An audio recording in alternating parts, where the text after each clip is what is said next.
the dead man. That a man from the outskirts of Buenos Aires, a sad sort of hoodlum, whose only recommendation was his infatuation with courage, should go out into the wilderness of horse country along the Brazilian frontier and become a leader of a band of smugglers, such a thing would, on the face of it, seem impossible. For those who think so, I want to tell the story of the fate of Benjamin Otalora, whom no one may remember any more in the neighborhood of Balvanera, but who died, as he lived, by a bullet in the province of Rio Grande do Sul. I do not know the full details of his adventure. When I am apprised of them, I will correct and expand these pages. For now, this summary may be instructive. In 1891, Benjamin Otalora is 19 years old, a strapping young man with a miserly brow, earnest blue eyes, and the strength and stamina of a Basque. A lucky knife thrust has revealed to him that he is a man of courage. He is not distressed by the death of his opponent, or by the immediate need to flee the country. The ward boss of his parish gives him a letter of introduction to a man named Azevedo Bandera over in Uruguay. Otalora takes ship. The crossing is stormy, creaking. The next day finds him wandering aimlessly through the streets of Montevideo with unconfessed and perhaps unrecognized sadness. He doesn't manage to come across Azevedo Bandera. Toward midnight, in a general store and bar in Paso del Molino, he witnesses a fight between two cattle drovers. A knife gleams. Otalora doesn't know whose side he should be on, but he is attracted by the pure taste of danger, the way other men are attracted by gambling or music. In the confusion, he checks a low thrust meant for a man in a broad-brimmed black hat and a poncho. That man later turns out to be Azevedo Bandera. When Otalora discovers this, he tears up the letter of introduction, because he'd rather all the credit be his alone. Though Azevedo Bandera is a strong, well-built man, he gives the unjustifiable impression of being something of a fake, a forgery. In his face, which is always too close, there mingle the Jew, the Negro, and the Indian. In his air, the monkey and the tiger. The scar that crosses his face is just another piece of decoration, like the bristling black mustache. Whether it's a projection or an error caused by drink, the fight stops as quickly as it started.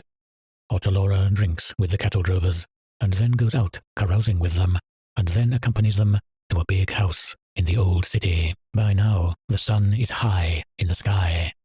Out in the back patio, the men lay out their bedrolls. Otalora vaguely compares that night with the previous one. Now he is on terra firma, among friends. He does, he has to admit, feel a small twinge of remorse at not missing Buenos Aires. He sleeps till orisons, when he is awakened by the same paisano who had drunkenly attacked Bandera. Otalora recalls that this man has been with the others, drunk with them, made the rounds of the city with them, that Bandera sat him at his right hand and made him keep drinking. The man tells him that the boss wants to see him in a kind of office that opens off the long entryway at the front of the house. Otalora has never seen an entryway with doors opening off it. Azevedo Bandera is waiting for him with a splendid, contemptuous, red-haired woman. Bandera heaps praise on Otalora, offers him a glass of harsh brandy, tells him again that he looks like a man of metal, and asks him if he'd like to go up north with the boys to bring a herd back. Otalora takes the job. By dawn the next morning, they are on their way to Tacuarembó. That is the moment at which Otalora begins a new life, a life of vast sunrises and days that smell of horses. This life is new to him, and sometimes terrible, and yet it is in his blood. For just as the men of other lands worship the sea and can feel it deep inside them, the men of ours, including the man who weaves these symbols, yearn for the inexhaustible plains that echo under the horses' hooves. Otalora has been brought up in neighborhoods full of cart drivers and leather braiders. Within a year, he has become a gaucho. He learns to ride, to keep the horses together, to butcher the animals, to use the rope that lassoes them, and the bolas that bring them down, to bear up under weariness, storms, cold weather, and the sun, to herd the animals with whistles and shouts.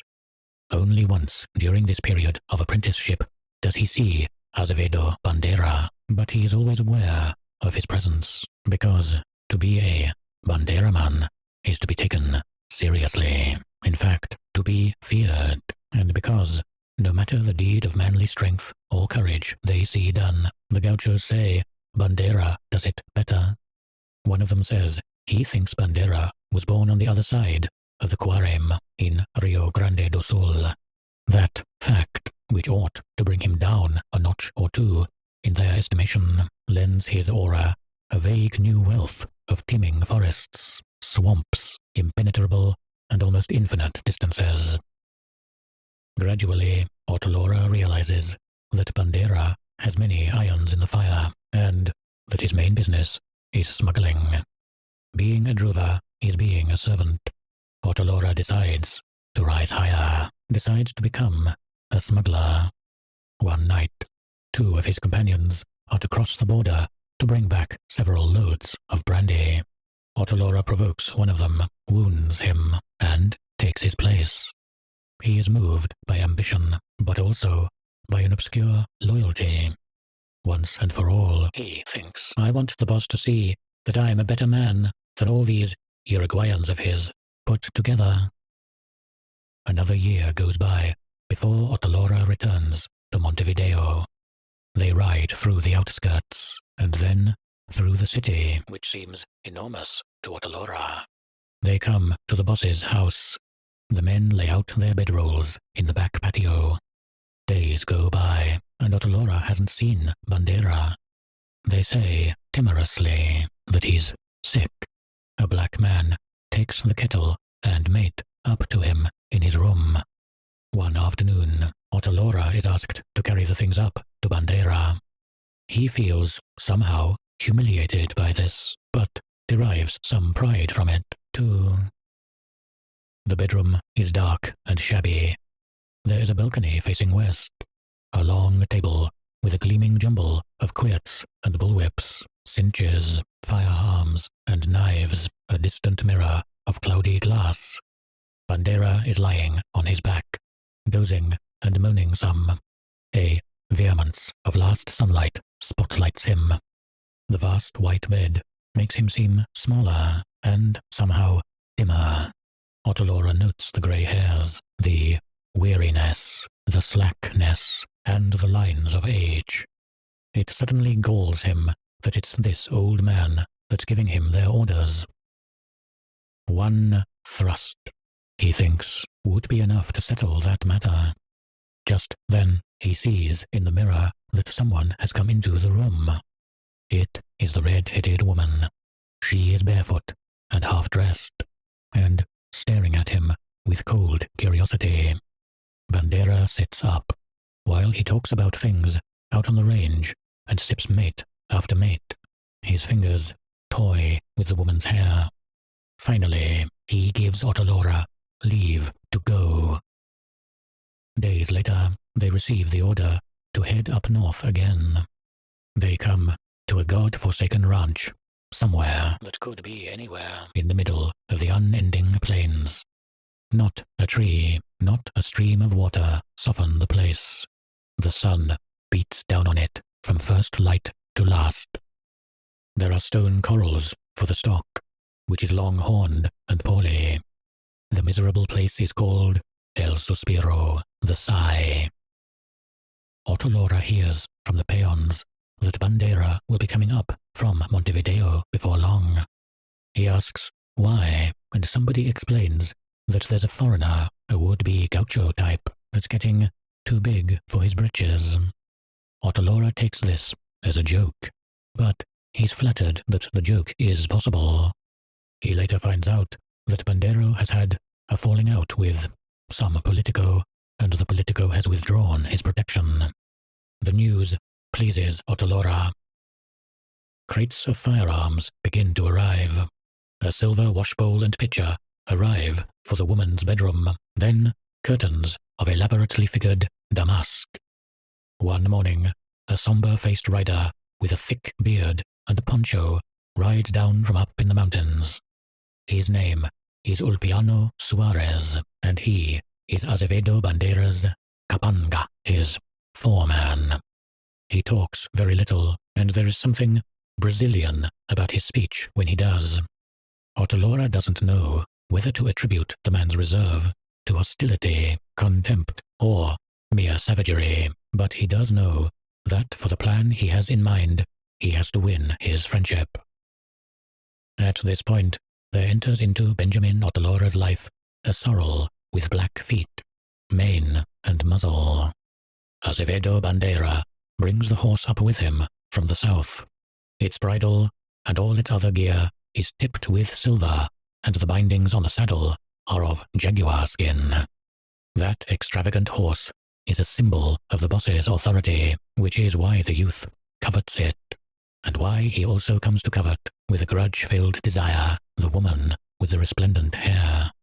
The woman, the gear, and the sorrel are attributes, adjectives of a man he hopes to destroy. Here, the story grows deeper and more complicated. Azevedo Bandera is accomplished in the art of progressive humiliation, the satanic ability to humiliate his interlocutor little by little, step by step, with a combination of truths and evasions. Otalora decides to employ that same ambiguous method for the hard task he has set himself. He decides that he will gradually push Azevedo Bandera out of the picture. Through days of common danger, he manages to win Suarez's friendship. He confides his plan to him, and Suarez promises to help. Many things happen after this, some of which I know about. Otalora doesn't obey Bandera. He keeps forgetting, improving his orders, even turning them upside down. The universe seems to conspire with him, and things move very fast. One noon, there is a shootout with men from Rio Grande de Sulon, the prairies bordering the Tacuarembó. Otalora usurps Bandera's place and gives the Uruguayans orders. He is shot in the shoulder, but that afternoon, Otalora goes back to El Suspiro on the boss's sorrel, and that afternoon, a few drops of his blood stain the jaguar skin, and that night, he sleeps with the woman with the shining hair. Other versions change the order of these events, and even deny that they all occurred on a single day. Though Bandera is still nominally the boss, he gives orders that aren't carried out. Benjamin Otalora never touches him, out of a mixture of habit and pity. The last scene of the story takes place during the excitement of the last night of 1894. That night, the men of El Suspiro eat fresh butchered lamb and drink bellicose liquor. Somebody is infinitely strumming at a milonga that he has some difficulty playing. At the head of the table, Otalora, drunk, builds exultancy upon exultancy, jubilation upon jubilation. That vertiginous tower is a symbol of his inexorable fate. Bandera, taciturn among the boisterous men, lets the night take its clamorous course. When the 12 strokes of the clock chime at last, he stands up, like a man remembering an engagement. He stands up and knocks softly on the woman's door. She opens it immediately, as though she were waiting for the knock. She comes out, barefoot and half-dressed. In an effeminate, wheedling voice, the boss speaks an order. "Since you and the city slicker there are so in love, go give him a kiss, so everybody can see."